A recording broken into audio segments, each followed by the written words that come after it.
I have spent the past several weeks traveling across Europe, speaking to members of parliaments, governments, and the press. My visit had one objective: to give a voice to the millions of Iranians held hostage by the Islamic Republic, its terror, and its internet blackout. The millions of Iranians who have been silenced. But I can now say with confidence that silencing, that censorship, is not just happening at the hands of the regime in Iran, but by the international and particularly the European media. So I want to speak directly to the people of Europe. In the past 2 weeks, I have had 2 press conferences, one in Stockholm and one yesterday in Berlin. Between them, more than 150 journalists attended. We spent more than 2 hours together. And in those 2 hours, not a single of the 150 journalists asked me a question about the 40,000 Iranians slaughtered on the streets of my country on January 8th and 9th.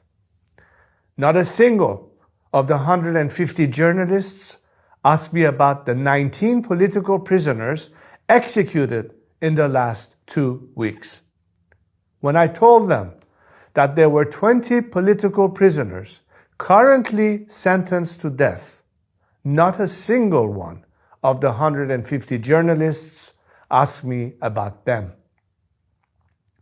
When I stood next to a mother whose son was killed and a father whose son was killed on January 8th and 9th, and asked them to hear their stories, not a single one of the 150 European journalists asked them a question.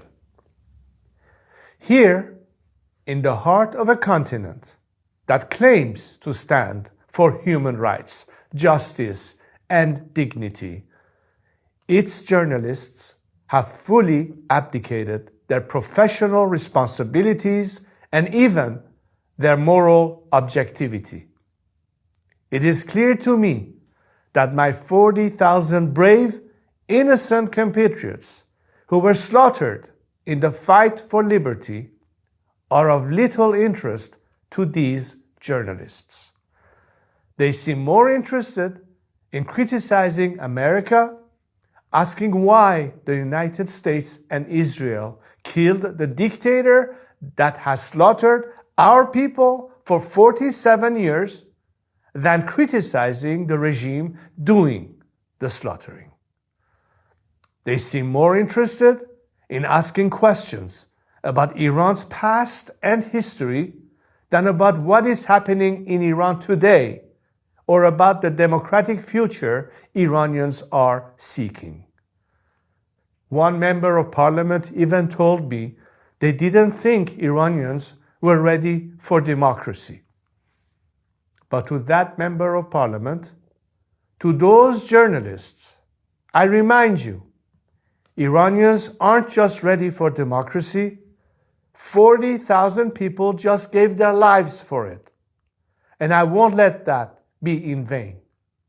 So know this: whether or not Europe stands with us, whether or not your journalists do their jobs, whether or not your politicians demonstrate the courage to act, I will fight for my people and my country. Even if we have to do this alone, we will fight until Iran is free.